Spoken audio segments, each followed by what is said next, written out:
Kita ada di edisi keempat, Belajar Alkitab dari Rumah. Senang sekali malam hari ini kita bisa bersama-sama. Kita akan membahas satu judul yang sangat menarik tentang Antikristus dan simbol 666.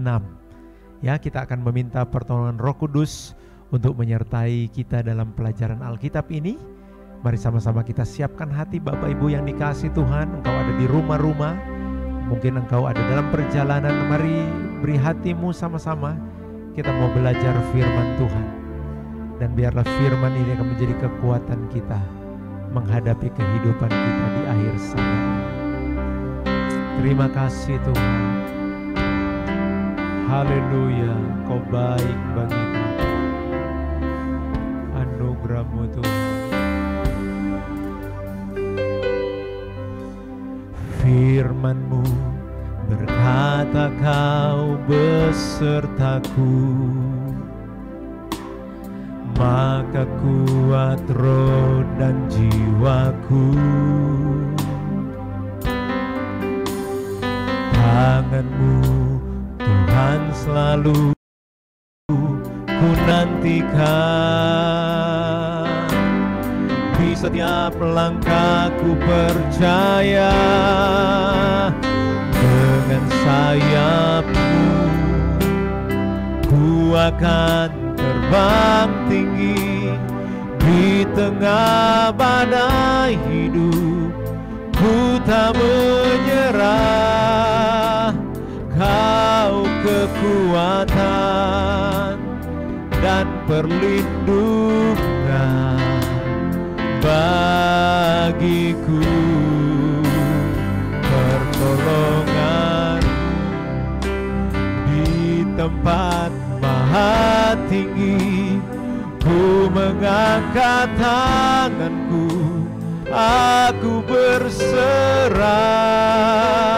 Kau ku nantikan, Kau yang ku sembah, Yesusku, Rajaku. Bapa, kami datang kepadamu malam hari ini memohon tuntunan-Mu Tuhan untuk pengajaran firman-Mu malam hari ini. Kami rindu firman menjadi kekuatan bagi kami. Firman menjadi pelita bagi langkah-langkah hidup kami ya Tuhan, menerangi kegelapan dunia ini. Kami Tuhan banyak menghadapi kebingungan. Kami menghadapi Tuhan situasi yang tidak dapat kami prediksi. Namun kami percaya firman-Mu yang akan membuat kami mengerti apa yang menjadi kehendak-Mu dalam hidup kami hari-hari ini. Kami rindu dibekali dengan kebenaran firman-Mu. Roh Kudus sebagai guru agung kami, biar hadir di tengah-tengah kami di studio ini. Hadir juga di tengah-tengah Tuhan jemaat-Mu, pemirsa yang rindu mengenal Engkau lebih lagi. Tuhan berkati kami semua. Terima kasih Bapa, kami sangat bersuka cita ketika kami mau menerima firman-Mu. Dalam nama Tuhan Yesus Kristus, haleluya, amin. Puji Tuhan. Bapak Ibu yang dikasihi Tuhan, seperti biasa kita bersama Bapak Pendeta David Araro. Selamat malam Pak Pendeta. Selamat malam. Ya. Selamat malam saudara-saudara. Puji Tuhan, kita sama-sama akan bahas satu topik yang sangat menarik ya bagi saya ini Pak Pendeta, tentang Antikristus dan simbol 666. Nah, tidak berlambatan tentu saya ingin tahu sekali Pak Pendeta, apa sebenarnya yang dikatakan ini Antikristus ini Pak Pendeta? Baik, selamat malam sekali lagi buat saudara-saudara yang ada di rumah. Jadi memang di akhir-akhir ini lagi cukup dipercakapkan ya tentang Antikristus dan kemudian juga tentang simbol 666 atau 666. Dan memang cukup ramai baik dalam perbincangan di dunia nyata maupun juga percakapan-percakapan di media sosial di dunia maya. Sehingga memang perlu kita sebagai anak-anak Tuhan perlu memahami apa itu Antikristus. Betul, dan kemudian juga berkaitan dengan Antikristus ini yang simbol 666. Sebab konsep tentang Antikristus dan 666 itu dipercakapkan di dunia nyata dan dunia maya itu Pak Dev bukan hanya dalam paradigma Kristen, tetapi juga dalam paradigma non-Kristen. Iya. Misalnya saudara kita dari Muslim. Iya.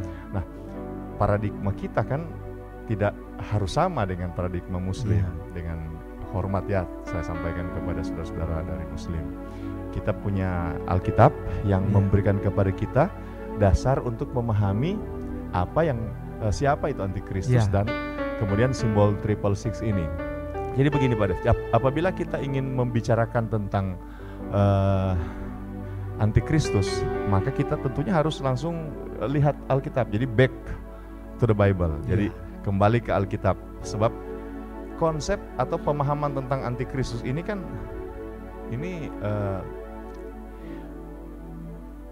kita dapatkan pertama kali di Alkitab. Ya. Nah, jadi bukan pendapat-pendapat orang, Ya. pendapat-pendapat di media, bukan, dari Alkitab dulu. Sehingga kita, kalau misalnya kita bangun pemahaman kita dari Alkitab, maka konsep kita adalah konsep Alkitab, konsep yang biblikal. Nah, siapa antikristus itu atau bagaimana antikristus itu? Sebenarnya kata antikristus itu disebutkan kalau kita lihat secara eksplisit ya, artinya kata antikristus. Jadi kata antikristus itu hanya disebutkan di kitab 1 Yohanes. Jadi hanya di kitab 1 Yohanes yang menuliskan dengan dengan eksplisit, dengan hurufiah tentang kata antikristus, atau dalam bahasa Yunani-nya antikristos. Hanya selisih satu huruf dengan bahasa Indonesia. Nah, jadi di mana tertulis? Di pertama tertulis di 1 Yohanes pasal 2 ayat 18, 1 Yohanes pasal 2 ayat yang ke-22, kemudian 1 Yohanes pasal 4 ayat 3 dan 2 Yohanes pasal 1 ayatnya yang ke-7. Nah, saudara-saudara, dari beberapa lokasi alamat tentang kata antikristus, maka kita bisa melihat beberapa hal, beberapa informasi. Yang pertama, dalam 1 Yohanes pasal 2 ayat 18 dikatakan begini, "Anak-anakku, waktu ini adalah waktu yang terakhir, dan seperti yang telah kamu dengar, seorang antikristus akan datang." Perhatikan, ada kata seorang antikristus akan. Berarti pada zaman Yohanes di Pulau zaman Yohanes menulis surat Yohanes ini ditulis ya. Ini belum ada seorang tersebut. Ya. Jadi seorang yang dimaksud tokoh antikristus itu, Ya. figur antikristus itu belum ada. Tetapi ada kalimat begini, seorang antikristus akan datang. Sekarang telah bangkit banyak antikristus. Sekarang. Jadi saat Alkitab itu ditulis. Saat Alkitab ditulis, Ya. ada banyak antikristus. Sehingga dari ayat ini kita bisa paham antikristus itu bisa dua pemahamannya. Yang pertama menunjuk kepada seorang figur. Nanti kita akan bicarakan lebih banyak ya tentang figur ini. Figur di akhir zaman. Yang kedua, antikristus bicara tentang orang-orang yang memiliki mentalitas. Nah, yang Alkitab banyak kali sebut istilah roh antikris. Jadi dia punya mentalitas yang anti dengan Kristus. Nah, jadi bisa dua Pak Devi. Jadi yang pertama, orang, satu profil orang, satu figur orang yang akan muncul di akhir zaman. Atau yang kedua adalah orang-orang yang punya mentalitas antikristus, karena rohnya sudah dipengaruhi dengan roh antikristus yang sudah bekerja secara rahasia. Itu yang pertama, informasi yang kita dapatkan. Kemudian karakteristik dari antikristus yang disebutkan dalam 1 Yohanes 2 ayat 19. Jadi karakteristik ini artinya sifat yang dimiliki baik oleh orang-orang yang punya roh antikristus maupun figur utama yang akan muncul di akhir zaman. Maksudnya bagaimana kita coba lewat firman ini, bagaimana kita mengenal mereka. Ya, betul. Ya. Nah, sebab kita kan bicara tentang antikristus bukan hanya sekedar menambah pengetahuan akademis, bukan. Kita perlu menjadi orang bijaksana supaya kita bisa mengenal antikristus ini muncul. Jangan-jangan ada di antara kita tidak tahu. Betul. Ya kan? Nah, karakteristik antikristus yang muncul disampaikan dalam 1 Yohanes 2 ayat 19, pertama, berasal dari antara kita. Artinya Antikristus itu bukan orang yang tidak mengenal firman. Dia orang yang tahu firman. Ya, karena dibilang di antara Iya. kita ya. Bisa ada kemungkinan dia orang Kristen. Orang Kristen. Karena itu Yang pasti di antara kita berdua ini tidak ada orang lain. Bukan. Ya, Yang pasti saya yakin tidak ada di Pak antara Devi kita. bukan antikristus. Karena tafsiran ini Pak Devi, maka muncul misalnya Ya, pendapat-pendapat bahwa misalnya dengan hormat kepada umat Katolik, ada pendapat yang berkata bahwa Paulus itu antikristus. Bukan saya ya, tetapi ada pendapat di media. Kemudian si Barack Obama ya. antikristus. Karena dia gaungkan chip-chip itu. Iya, Barack Obama. Saya dengar juga si Donald Trump disebut sebagai antikristus. Karena kalimat ini berasal dari antara kita. Tapi memang kita harus hati-hati. Jadi saya pribadi sangat hati-hati. Iya. Itu hanya beberapa informasi di media, tetapi bukan seperti itu. Dan sudah banyak kali kita dengar Iya itu. benar. Dia berasal dari antara kita, kemudian tidak sungguh-sungguh berasal dari kita. Jadi ibarat perumpamaan Tuhan Yesus, dia ini seperti lalang di antara gandum. Iya, iya. Jadi kelihatan Kristen, kelihatan beribadah. Iya. Dia punya KTP kalau di Indonesia Kristen, tetapi dia tidak sungguh-sungguh berasal dari kita. Karena dia tidak tetap bersama kita. Artinya orang ini adalah orang yang akan murtad. Jadi sekarang kan banyak orang yang bilang begini, oh banyak orang Kristen, banyak pendeta-pendeta yang meninggalkan kekristenan, yang murtad.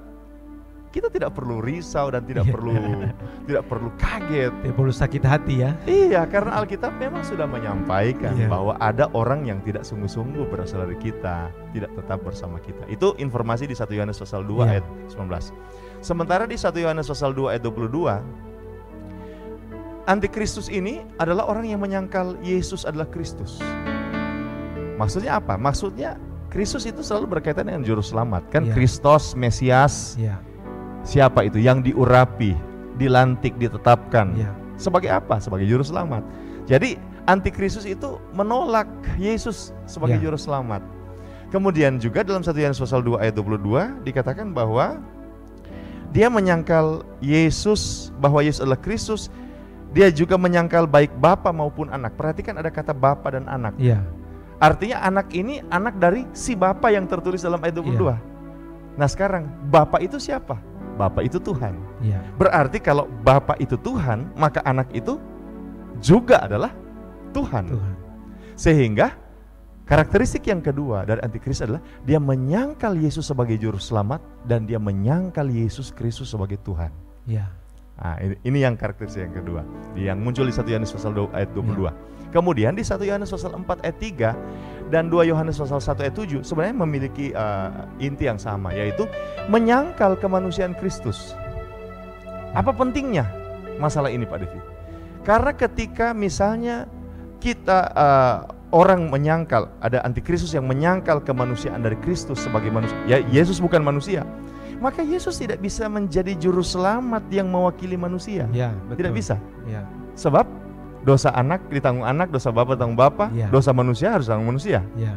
Jadi ketika Yesus bukan manusia, maka ini ini cara antikris akan berkata begini. Ini bagaimana? Ini Yesus itu bukan manusia. Dia tidak memiliki kapasitas untuk menyelamatkanmu sebagai manusia. Jadi dia orang asing. Dia seperti alien. Jadi kalau Kristus bukan manusia, dia tidak layak dan tidak wajar mewakili manusia untuk menyelamatkan manusia. Dan siapa yang layak? Antikris, karena dia adalah manusia. Nah ini kan banyak orang biasa-biasa saja dengan sikapnya, tapi sebenarnya sifat-sifat ini yang harus kita pahami. Jadi siapa antikris? Pertama, dia adalah orang yang anti dengan Kristus. Bisa orang-orang atau bisa menunjuk pada satu figur. Nah sekarang saya lanjut dengan figur antikristus. Figur antikristus. Dalam kitab Wahyu pasal 13, Wahyu pasal 13 sebenarnya dia ditulis bukan di ayat 1. Atau di ayat 1 kita baca. Lalu aku melihat seekor binatang keluar dari dalam laut, bertanduk 10 dan berkepala 7. Di atas tanduk-tanduknya terdapat 10 mahkota dan pada kepalanya tertulis nama-nama hujat.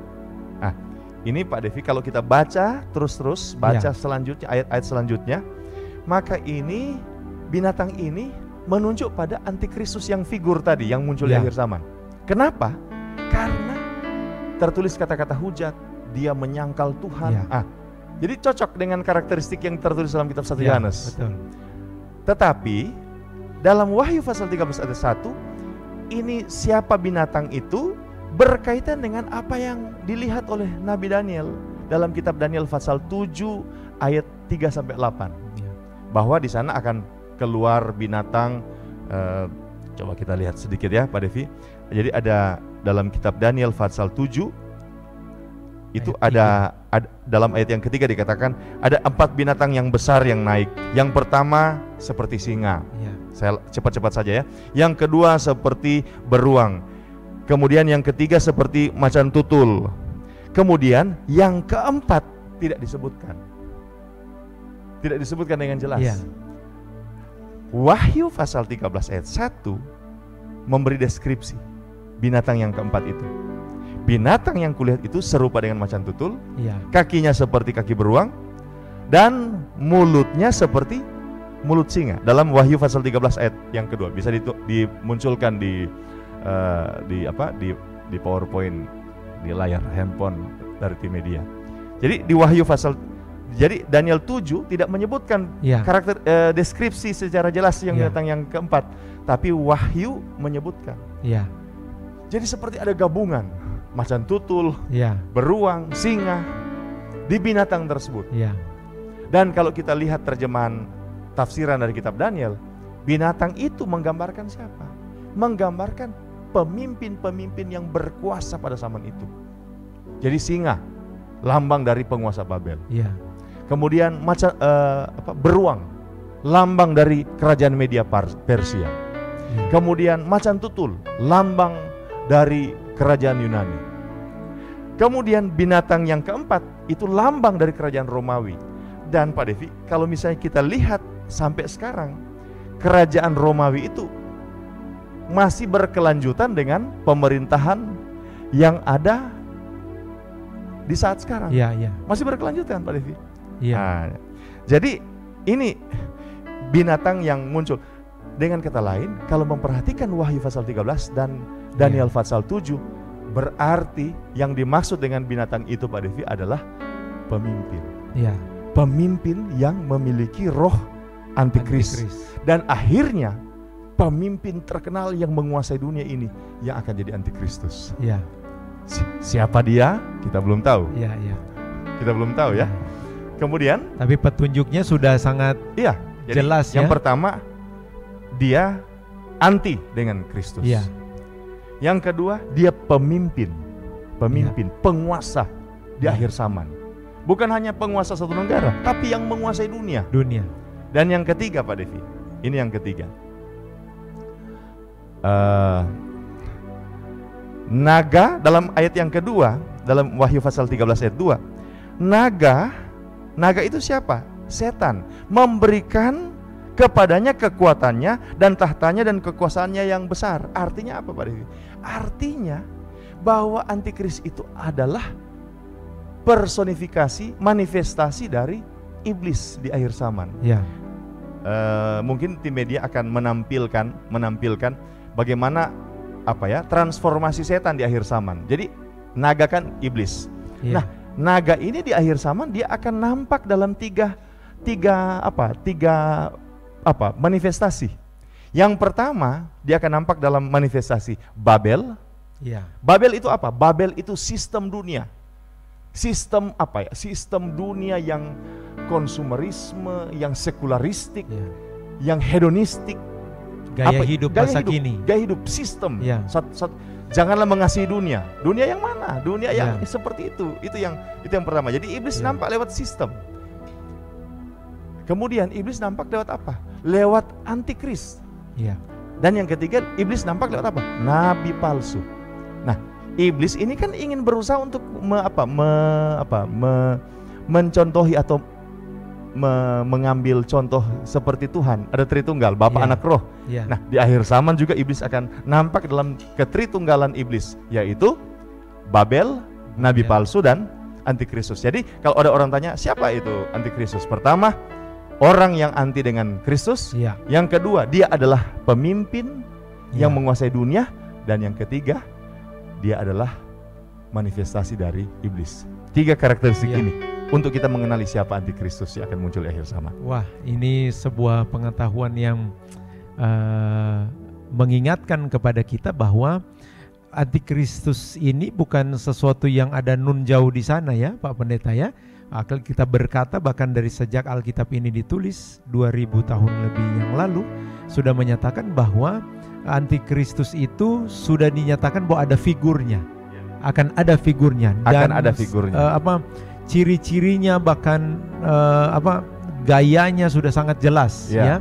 Kemudian kedua diingatkan bahwa ini yang perlu waspada anak-anak Tuhan ya, bahwa ternyata mereka ada di antara kita.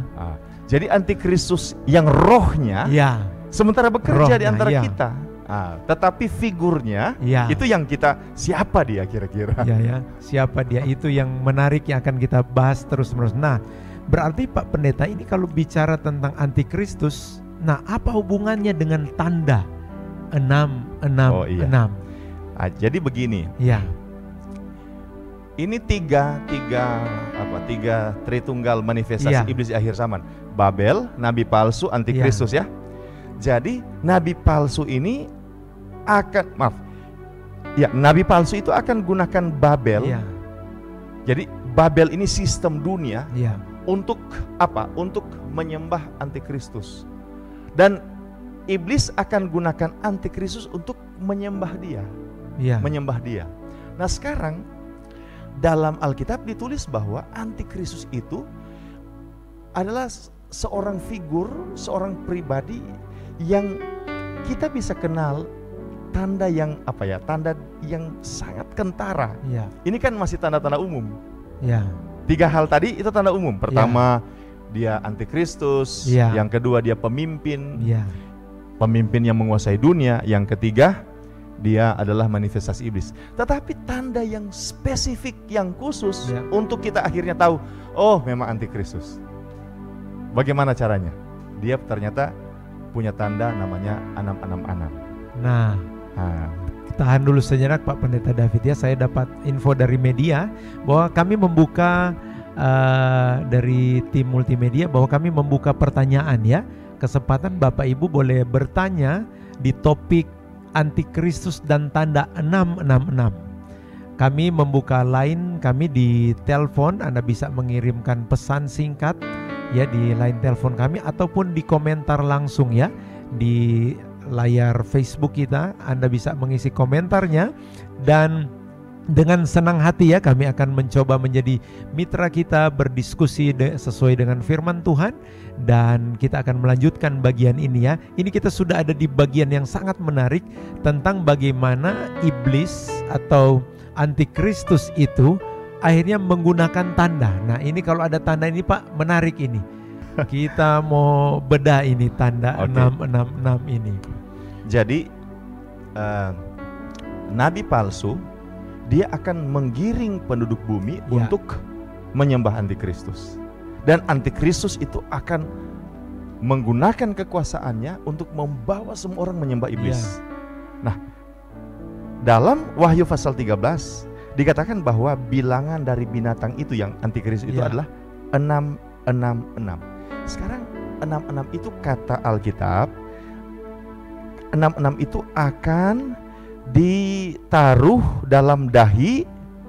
Jadi dalam ayat yang ke-17 Wahyu pasal 13, dan tidak seorang pun yang dapat membeli atau menjual selain daripada mereka yang memakai tanda itu, yakni nama binatang itu atau nama bilangannya. Di mana? Di dahi maupun di tangan kanan. Jadi harus di dalam kitab Wahyu itu ditulis di dahi atau di tangan kanan. Sekarang jadi pertanyaan, maksudnya apa? Ada 2 pendekatan terjemahan untuk hal ini Pak.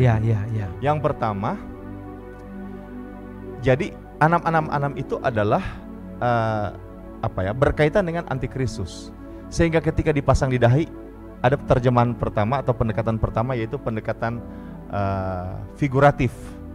Pendekatan figuratif. Pendekatan figuratif itu begini. Oh, berarti yang kenapa dipasang di dahi itu bicara tentang figuratif, itu masalah simbol ya.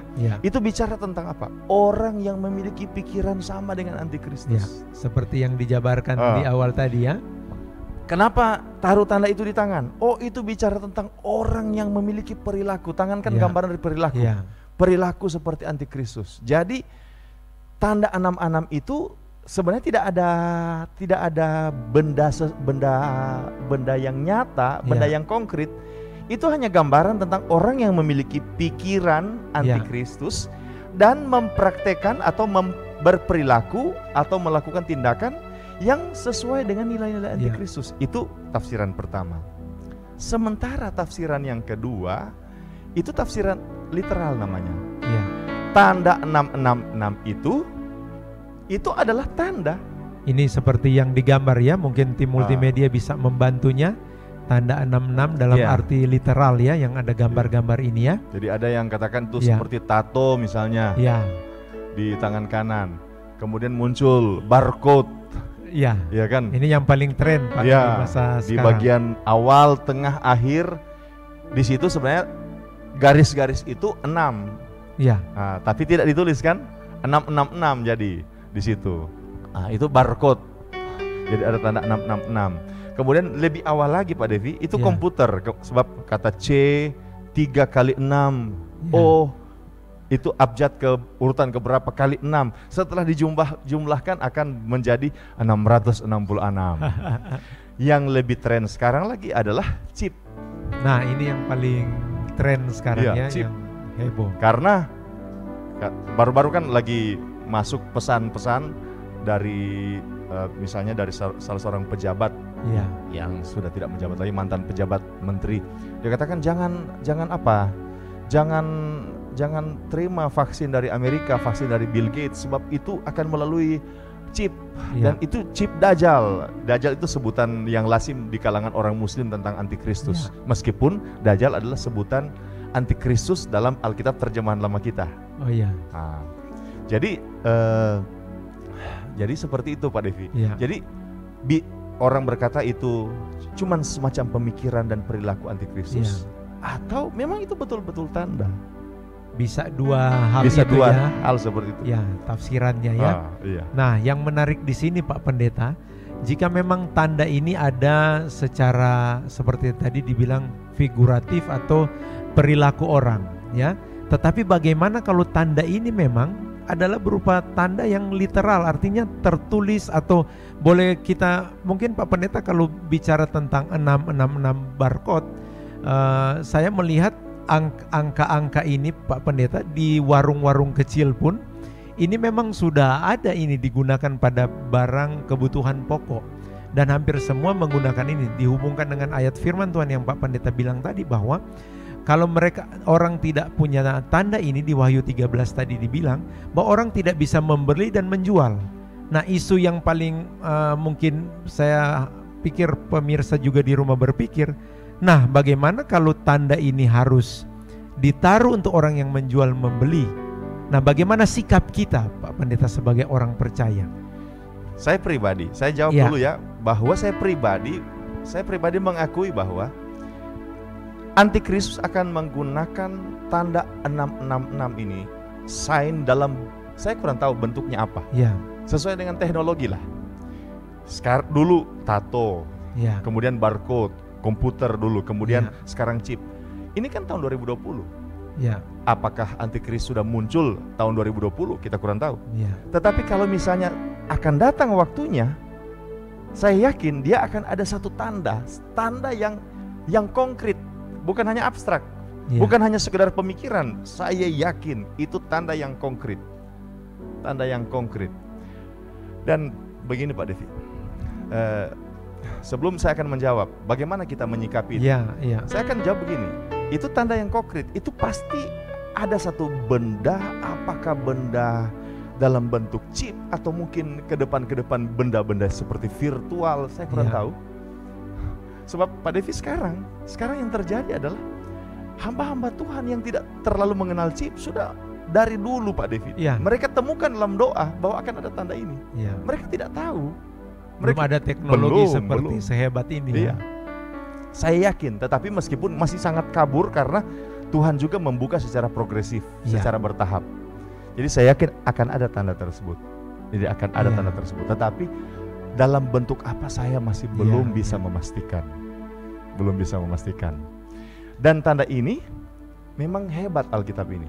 Tanda ini akan digunakan dalam hal membeli dan menjual. Jadi begini Pak Devi. Kalau dulu masyarakat kita masih masyarakat agraris.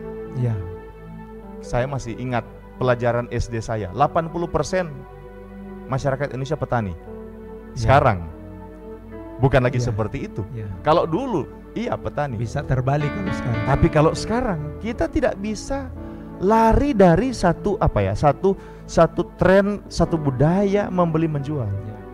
Tidak ada orang bisa hidup. Contoh sekarang dengan wabah corona. Dengan wabah corona kan gampang sebenarnya PSBB atau lockdown selesai. Tetapi kenapa pemerintah sangat sulit? Karena masalah ekonomi, masalah membeli, masalah menjual. Sehingga masalah ekonomi itu akan menentukan negara ini hancur atau tidak. Masalah ekonomi. Betul. Masalah ekonomi akan menentukan orang ini akan mati lapar atau tidak. Masalah ekonomi. Dan iblis akan menggunakan tanda ini yang eksplisit ini untuk menguasai ekonomi. Sebab siapa yang menguasai ekonomi, dia yang akan menguasai dunia. Betul. Baik, Pak Pendeta, ini bagian yang saya secara pribadi sangat menarik sekali. Tapi memang kita sudah janjikan tadi menerima pertanyaan dari pemirsa yang dikasihi Tuhan. Sekali lagi yang ingin bertanya, kami beri kesempatan Bapak Ibu mungkin beberapa waktu ke depan untuk berinteraksi dengan Bapak Ibu ya. Saya punya satu pertanyaan ya, ini Pak Pendeta saya ingin bacakan dari Elon ya. Pertanyaan dari Elon. Ini ada pertanyaannya seperti ini, menarik ini. Bagaimana dengan RFID ya, chip yang sekarang lagi viral akan digunakan oleh tenaga medis. Chip ini rencananya akan dipasang di dahi dan tangan kanan. Ya, mungkin ini mirip dengan pertanyaan kedua, sekali dijawab secara bersama dari Melki. Apa hubungan antikris dengan microchip ya? Dengan microchip. Jadi begini. Ya. Sebenarnya chip ini viral sekarang, tetapi penggunaan chip di negara-negara barat sudah dipraktekkan beberapa waktu belakangan ini, beberapa tahun belakangan ini. Contoh tahun 2015 atau 2017 sekitar 3.000 orang Swedia pakai chip.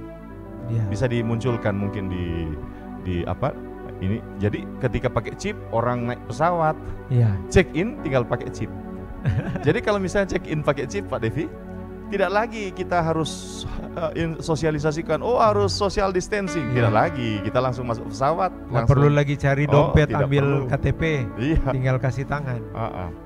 Misalnya sekarang orang pergi ke rumah-rumah sakit terkenal, misalnya di Singapura, kan ada seperti gelangnya, itu kan bisa ada chipnya untuk mengetahui riwayat kesehatan dari orang tersebut. Daripada kita pergi ke dokter praktek, kan ada kartu biasa yang ditulis panjang-panjang.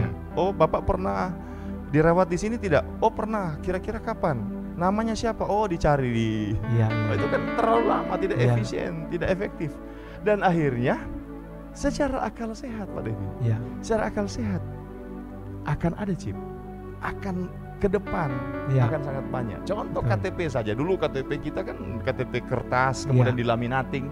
Sekarang kan KTP elektronik, baru namanya elektronik, itu artinya chip. ATM chip, kemudian bayar parkir pakai chip. Kemudian uang sekarang semua uang sudah elektronik. Ada uang elektronik. Jadi kita akan masuk di era chip-chip seperti itu Pak Devi. Kita akan masuk. Tetapi yang harus kita pahami adalah bahwa kita harus tahu bahwa ini chip yang akan digunakan antikris ini adalah chip yang berkaitan dengan masalah keimanan sekaligus. Jadi dia akan gunakan masalah ekonomi untuk masalah keimanan. Jadi begini, chip yang digunakan sekarang, memang saya yakin Pak Devi, bahwa ini merupakan bagian dari strategi iblis. Ya. Bagian dari strategi iblis. Tetapi chip yang sekarang bukan 666. Ya. Sebab iblis kan mau menyesatkan. Sekarang orang semakin pintar teologi, orang semakin punya intelektual. Ya. Bagaimana dia bisa menyesatkan orang? Saya secara pribadi melihat 3 cara iblis menyesatkan manusia akhir zaman, termasuk orang Kristen. Yang pertama, pembiasaan. Jadi dikasih komputer, itu simbol 66. Kasih biasa. Barcode di barang-barang. Barcode, kemudian chip. Iya. Kemudian akhirnya orang akan katakan begini, oh ini tanda 66. Oh ternyata bukan. Iya. Barcode 66, ternyata bukan. Komputer 666, ternyata bukan. Chip 666, ternyata bukan. Sehingga akhirnya orang sudah terbiasa. Dan akhirnya ditambah dengan masalah kebutuhan, karena harus berjual beli, maka satu waktu orang kalau tidak hati-hati, termasuk orang Kristen, dia dengan gampang memberi dirinya untuk dipasang chip yang berkaitan dengan masalah keimanan. Nah ini Pak Pendeta yang sangat menarik ya. Wah, bahwa kita memang mungkin Pak Pendeta perlu menampilkan apa petunjuk firman Pak Pendeta. Ketika ada bahaya, kan seperti Pak Pendeta bilang tadi, ekonomi itu adalah hal yang sangat penting ya untuk mempertahankan hidup sekarang. Iya. Karena ada orang bilang kalau saya keluar bisa kena corona. Iya. Tapi kalau saya diam di rumah, saya bisa mati dalam rumah. Bahkan orang mempertaruhkan nyawanya demi kepentingan ekonomi. Dan bagaimana kalau satu waktu kita diperhadapkan dengan pilihan itu. Tapi sebelum Pak Pendeta menjawab bagian itu di akhir dari pertemuan kita, masih ada dua ya. Saya ingin bacakan Pak Pendeta ya. Ya, 2 pertanyaan ini. Pertama dari Joke Alexander ya. Pak Pendeta, tolong pertimbangan tentang kaitan huruf corona yang dikali 6 dan akhirnya menghasilkan angka 666. Ya, bagaimana itu Pak Pendeta? Jadi ini saya katakan tadi Pak Devi. Ya. Tadi kan saya mau jawab, tapi saya memberikan landasan pemikiran dulu. Apakah boleh kita gunakan chip? Iya. Saya mau sampaikan hati-hati. Hati-hati. Ini seperti apa? Apakah boleh keluar di zaman corona ini? Boleh, tapi hati-hati. Saya tidak menggunakan kata boleh. Saya langsung gunakan kata hati-hati. Ya. Mengapa harus hati-hati? Karena begini, apabila kita katakan boleh, maka kita akan termakan dengan umpan iblis. Manusia sudah bisa menerima tanda ini. Manusia sudah bisa menerima dan bisa diluncurkan tanda ini. Jadi hati-hati. Mengapa hati-hati? Karena kita disuruh oleh Alkitab untuk berhikmat, berbijaksana. Wahyu pasal 13 ayat 18 dikatakan begini, bisa dimunculkan. Yang penting di sini ialah hikmat. Barang siapa yang bijaksana, baiklah ia menghitung bilangan binatang itu, karena bilangan itu adalah bilangan seorang manusia dan bilangannya ialah 666. Kita perlu bijaksana. Bijaksana dalam hal apa? Bijaksana untuk menentukan siapa antikris. Jangan sampai begini Pak Dev.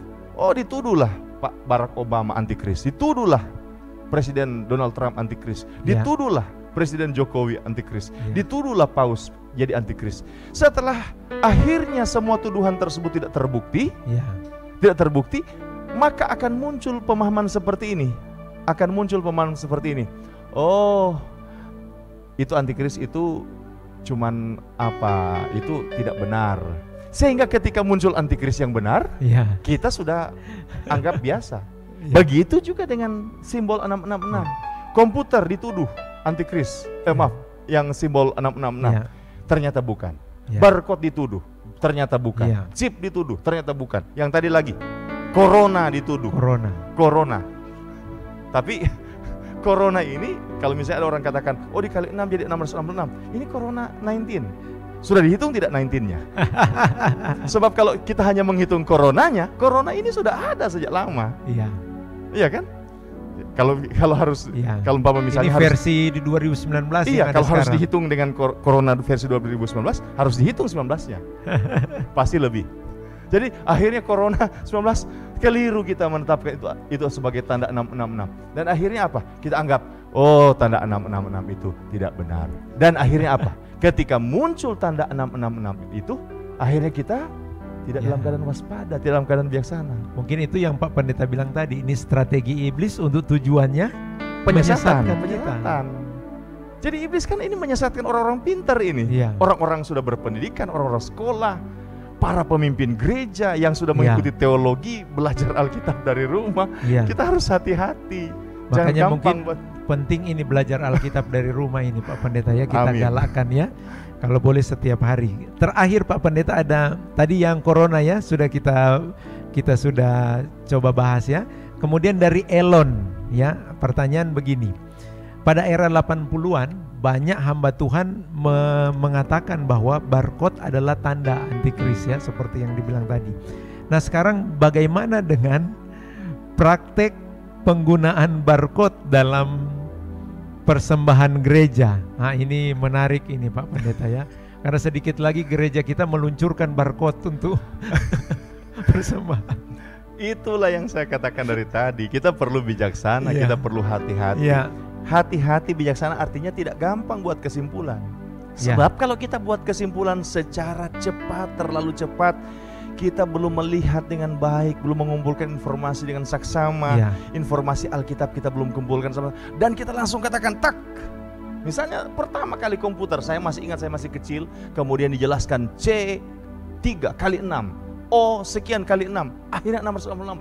Dan orang Kristen kalau pakai komputer ya. dianggap sebagai pengikut antikris, sebab Ya. ada waktu itu ada komputer namanya The Beast. Ada komputer raksasa The Beast namanya. Jadi kita harus hati-hati. Ya, Jadi bahasa barcode hati-hati ini ya yang Bijaksana. kita mungkin Bapak Ibu kalau ikut belajar Alkitab terus menerus akan ada waktunya jawabannya akan dibukakan. Baik. Baik, Pak Pendeta, ini sangat menarik tapi sayang kita dibatasi oleh sutradara kita yang sudah kesana kemari menunjukkan jamnya Pak. Jadi pemirsa, minggu depan kami akan tetap hadir bersama di DTC Channel, tapi saya mengharapkan kita di akhir dari program siaran ini kita akan mendengarkan closing statement ya dari Pak Pendeta David Araro tentang antikristus dan bagaimana kita menyikapi keadaan ini. Silakan Pak Pendeta. Oke, jadi pernyataan terakhir saya untuk malam ini ya, bahwa antikristus itu bisa dua. Bisa orang-orang yang memiliki roh antikristus, dan sekarang sudah ada. Ya, Di antara orang-orang gereja, di antara pemimpin-pemimpin gereja ada kemungkinan Ya. sudah ada. Di antara orang-orang gereja yang murtad bisa Ya. ada. Tetapi untuk figur antikristus ya, yang adalah pemimpin dunia, yang menjadi personifikasi manifestasi dari iblis, Ya. itu kita sementara tunggu siapa dia. ya, Jadi kita belum tahu siapa dia. Kita harus hati-hati. Kemudian antikristus itu berkaitan dengan tanda 666. Kita juga harus sangat Ya. hati-hati. Saya rindu anak-anak Tuhan berhati-hati dalam hal ini, Ya. bijaksana. Jangan cepat mengambil kesimpulan, ya, tetapi bukan berarti juga teledor. ya Pak. Jangan cepat ambil kesimpulan, tetapi jangan juga teledor.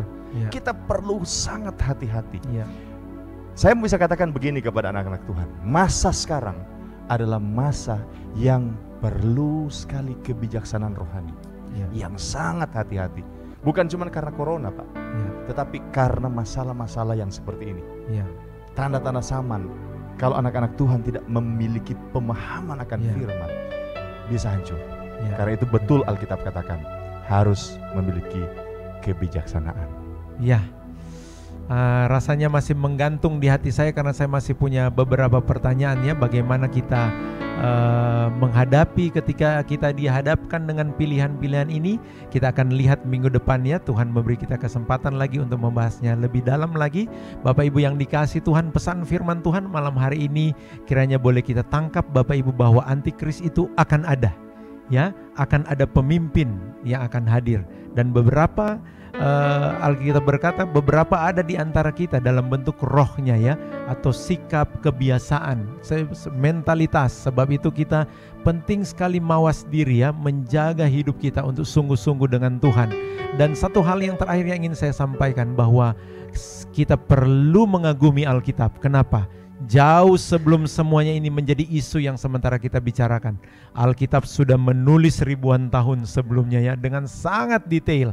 Dan untuk itulah Bapak Ibu, kami mengangkat program belajar Alkitab dari rumah. kita akan menggali banyak sekali hal dari firman Tuhan yang akan menjadi penerang bagi setiap perjalanan hidup kita. Khusus Bapak Ibu, kita semua menyadari bahwa kita ada di akhir zaman. Bapak Ibu yang dikasihi Tuhan, senang sekali kita sudah ada bersama-sama.